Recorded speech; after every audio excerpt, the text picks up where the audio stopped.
This is the online lesson guide for Chapter 2 in the course Intro to Politics. Happy learning. All right, so first let's talk a little bit about the history of political thought.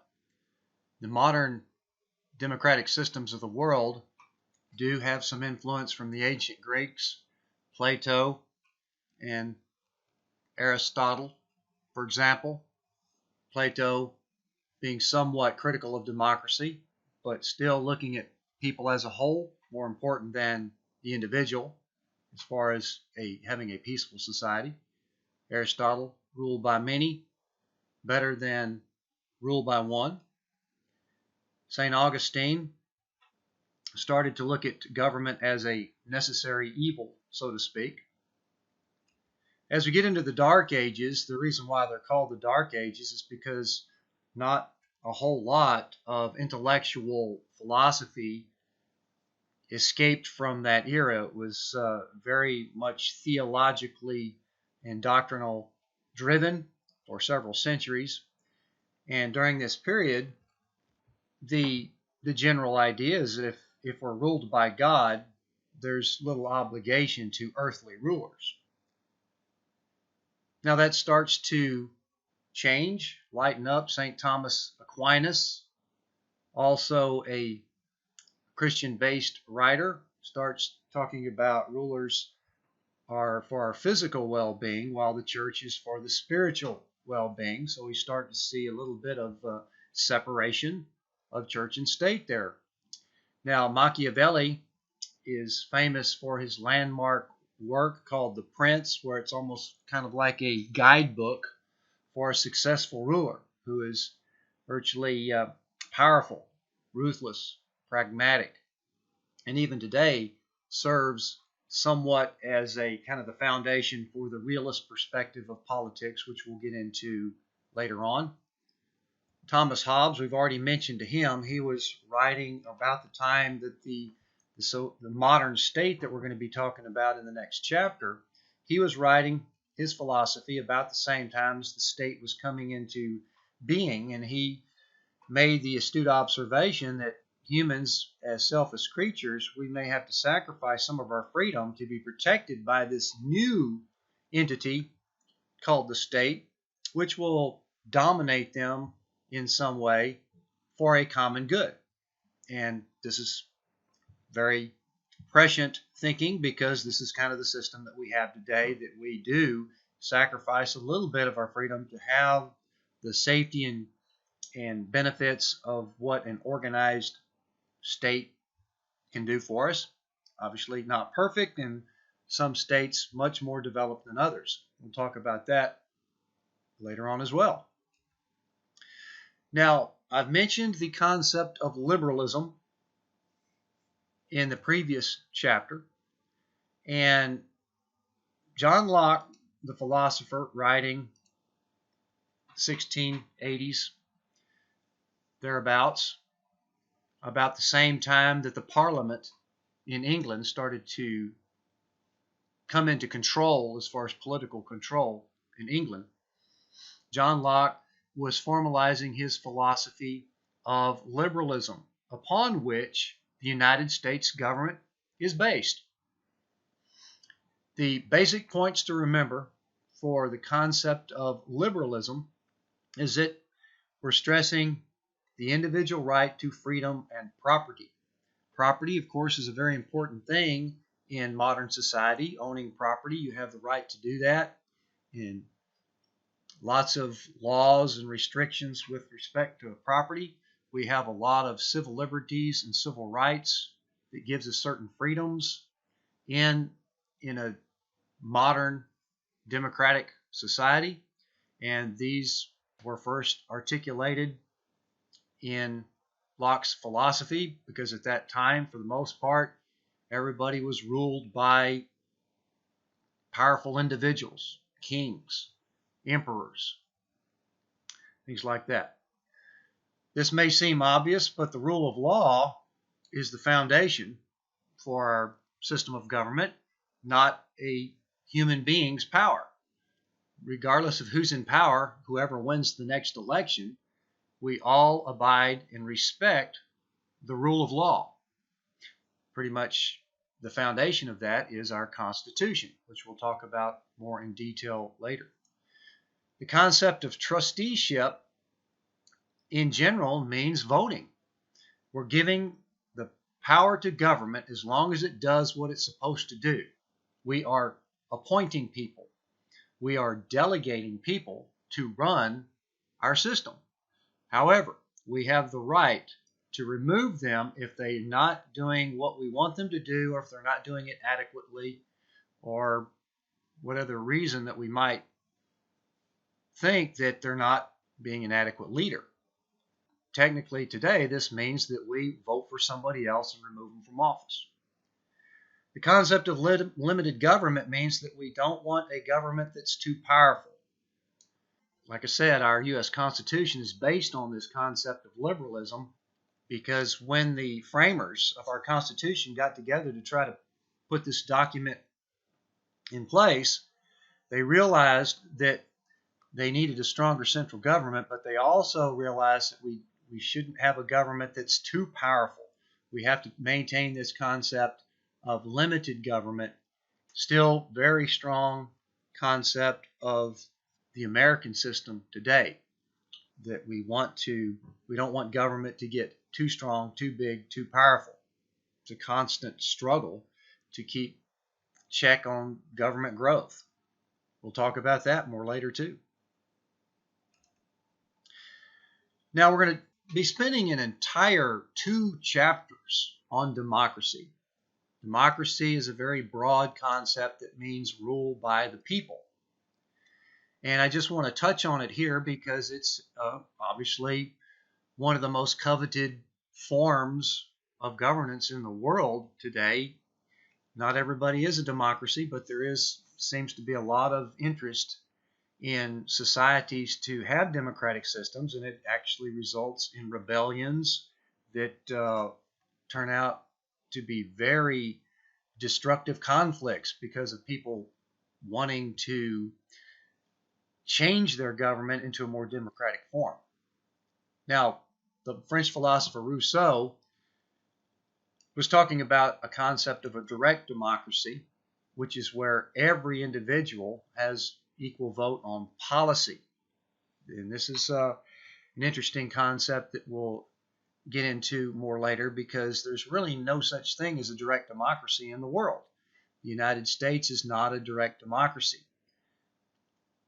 Rousseau was talking about this fairly esoteric concept of a general will that represents a collective intelligence of the people.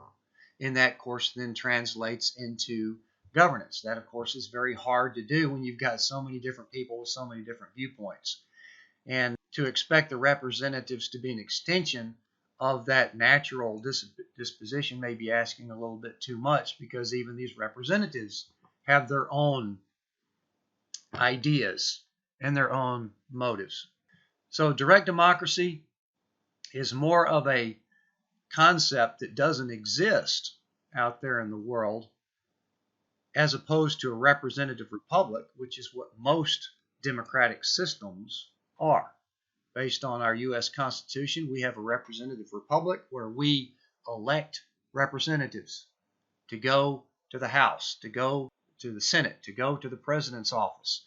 And then, therefore, we have delegated them to represent us to create policy that's beneficial for everyone. Our representative republic is based on a stronger central government, because at the time the Constitution was written, the original 13 states were independent of each other, so to speak. They were giving themselves sovereign power, and they were about to split apart. So we had to have a stronger central government to keep them together. But we also used Locke's concept of liberalism to provide that checks and balances on power, separation of powers, the delegation of powers, the limited government, and those things. Now let's talk just briefly about the political divide in the United States. When we talk politics, or when students come into my classes, they typically think, oh, it's all about Republicans versus Democrats, and they can never get along, and it's just a big mess. unfortunately, that's just the surface of it, but we do have some definite ideological divides between the conservative branch of politics and the liberal branch of politics. Now, this liberal branch of politics is separate from the concept of liberalism. This is why it gets confusing. We'll talk about how that came about in a minute.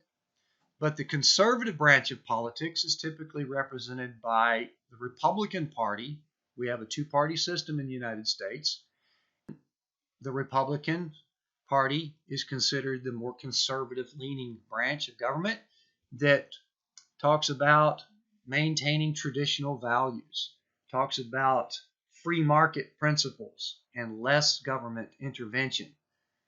And as on the other end of the spectrum, our liberal branch of politics in America is typically through the Democratic Party.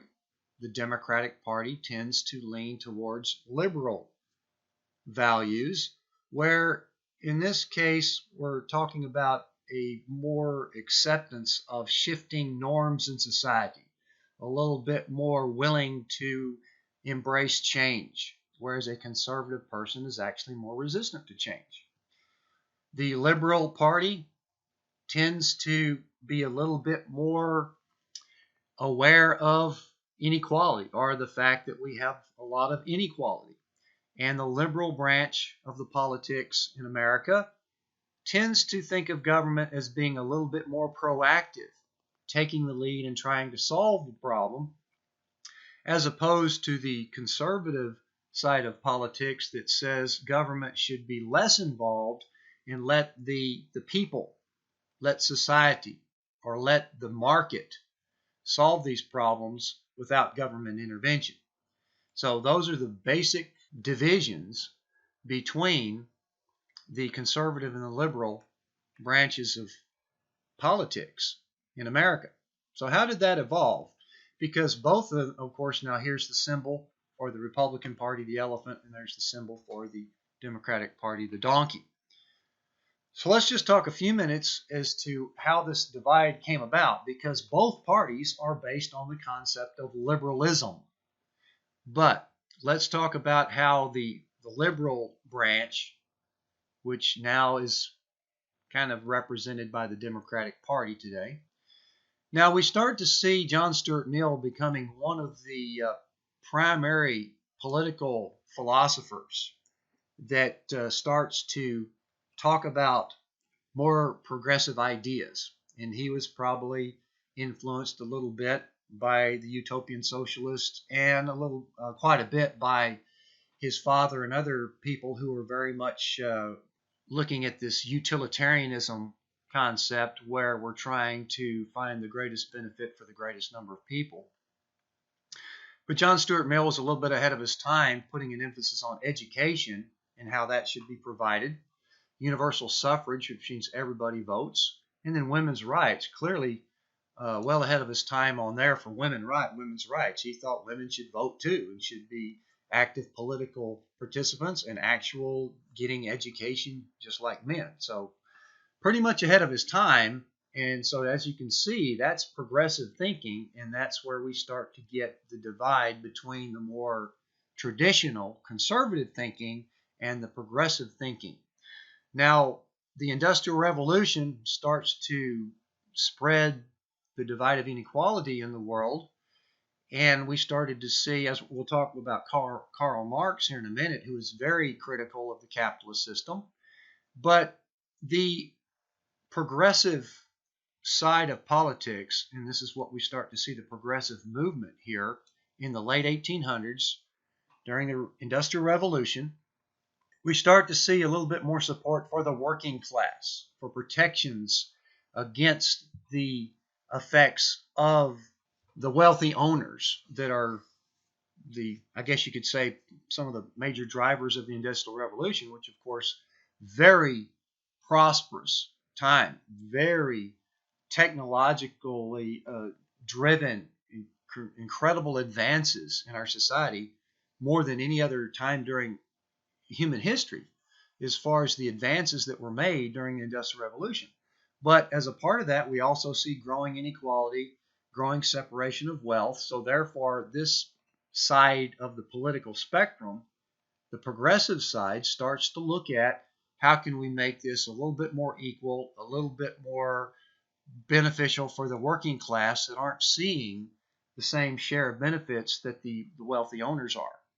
Now, by the time we get into the 20s and the 30s, particularly during the rise of the New Deal legislation, we start to see the term shifts from progressive to liberal, and that's where that term comes from as far as a label for the Democratic Party being liberal leaning in their ideology.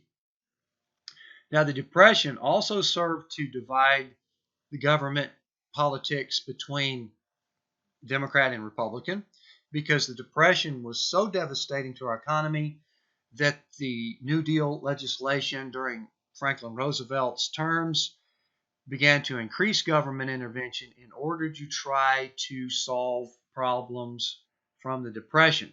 And even though some of these government policies did show very positive results, there was also kind of a resistance for an expanding government, a more intrusive government, a growing government.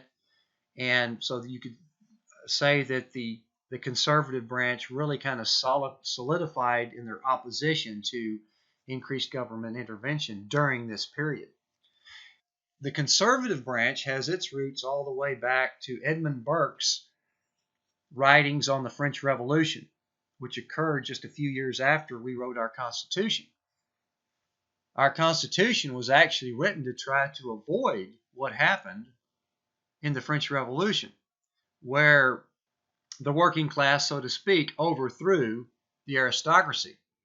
It may have been a very invigorating time for revolution and shifting of ideas and things like that. Burke's reaction to that was that it was fairly destructive. You can't necessarily just overthrow ideas that have been in place for centuries. In Burke's views, that's very dangerous to just totally overthrow something that's been in place for decades, if not centuries. And so upholding traditional authoritarian values kind of has its roots all the way back there. And then we start to see, since Mill was quite progressive, we start to see a divergence from Mill's views. The conservative side of politics starts to lock in a little bit harder in their preference for common values, traditional values, family values, religious values. So therefore, we start to see the divide between conservative and progressive start to grow. And of course, the conservative side of government was very much opposed to socialism. Therefore, the conservative side started to have more support of the business class, the corporate class, the wealthy class, so to speak. So there, towards the end of the Industrial Revolution, we start to see that divide where the Republican tends to lean towards the business and corporate sector, whereas the Democrat tends to lean towards the working sector. And then, of course, the opposition to the New Deal policies widen that divide even more.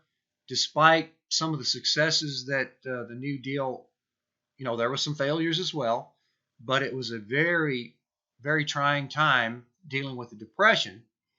Regardless of the success or the failure of the New Deal's legislations, there was growing opposition to the government getting so involved in the economy that the philosophy of less government intervention became even stronger. It really kind of made a full comeback by the 1980s with the Reagan era politics that really said, okay, now's the time to start getting back to less government involvement. Now let's just talk for a few minutes here about some alternative systems. Socialism, it's defined as the collective or state control of production, distribution, and exchange. It's typically the state or the government that has this collective control. what we do see today is some hybrid systems where you have a market system, but yet more state control of how the production and distribution is going to be managed. So there are some hybrid systems out there in the world today. Even the United States has shifted a little bit more towards some social democratic policies and still being very capitalist. So it's still evolving as we speak. Now, in the early 1800s, we had what were called the utopian socialists, had some pretty important, influential economic thinkers that were trying to look at how this industrialist capitalist society can be a little bit more equal.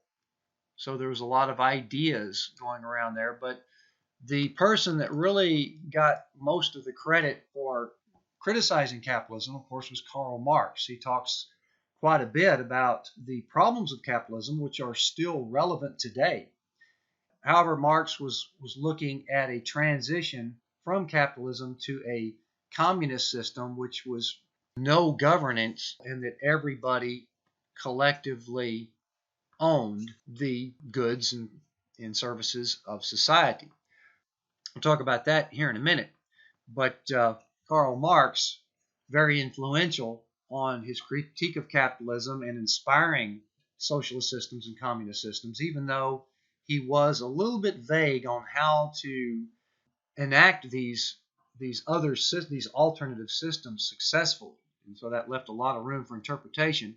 And as we see, as we get into the 20th century, two systems based on socialism emerged as polar opposites of each other and ultimately failed. Both of these systems showed some successes at first, but then emerged into systems that ultimately failed.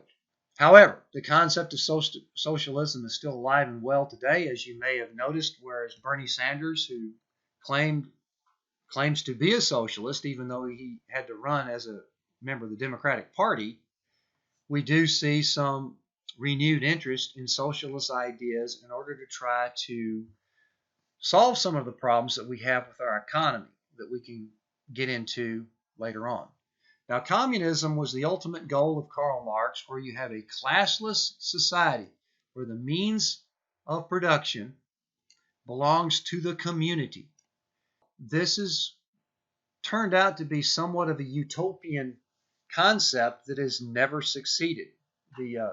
There's never been a successful attempt at communism yet, and it's been discredited by what literally has to happen in politics and as well as human nature. Even though for everyone to be equal, that sounds enticing, as far as human nature goes, it's very difficult for everybody to buy in to the concept of everybody being equal when everybody has different ambitions, different talents, different desires. Somebody who feels like he works harder than another guy will complain that why is that guy getting the same as me even though I work twice as hard as he does. So there's lots of problems with effectively operating a communist system in practice. One of the things that Marx predicted was that an overthrow of capitalism would occur. It has not occurred. Capitalism, as a matter of fact, been very flexible and very adaptable in its ability to revitalize itself. In addition, capitalism has been extremely successful despite its problems, despite the fact that there's a lot of inequality that's a potential byproduct of capitalism.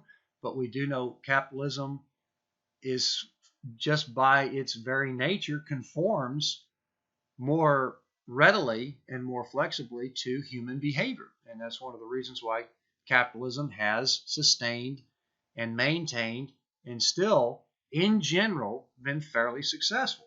I talked about the Stalinist version of socialism, to where he sought to have massive industrialization and collectivism, and it turned out to be a very authoritative system where a lot of deaths occurred. That version, although it might have shown some productive gains early on, was unsustainable and eventually collapsed.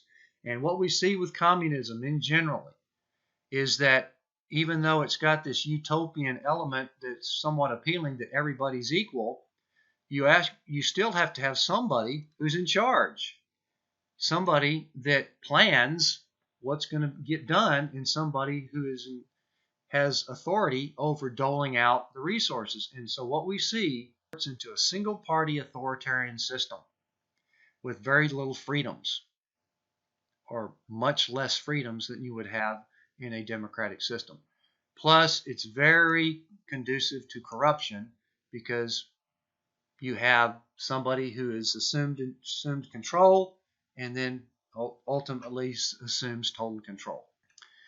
Fascism is another form of a system that occurred particularly in Nazi Germany, where it's less of a political ideology than it is a popular nationalist movement based on a mythical war-based society of the past.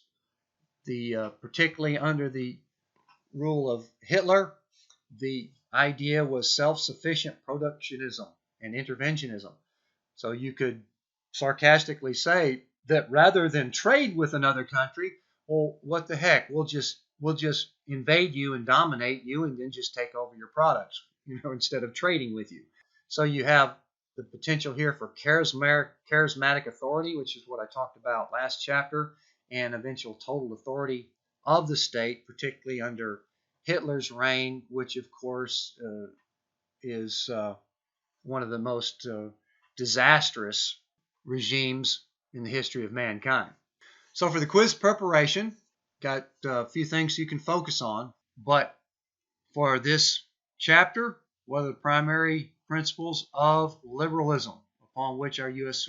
government is based? We talked about a few major concepts of liberalism. And then what are a couple of the factors that led to this political divide in the U.S. between the conservative and the liberal branches of government, or what we would call the Republican Party or the Democratic Party? And then some terms to define socialism, communism, fascism.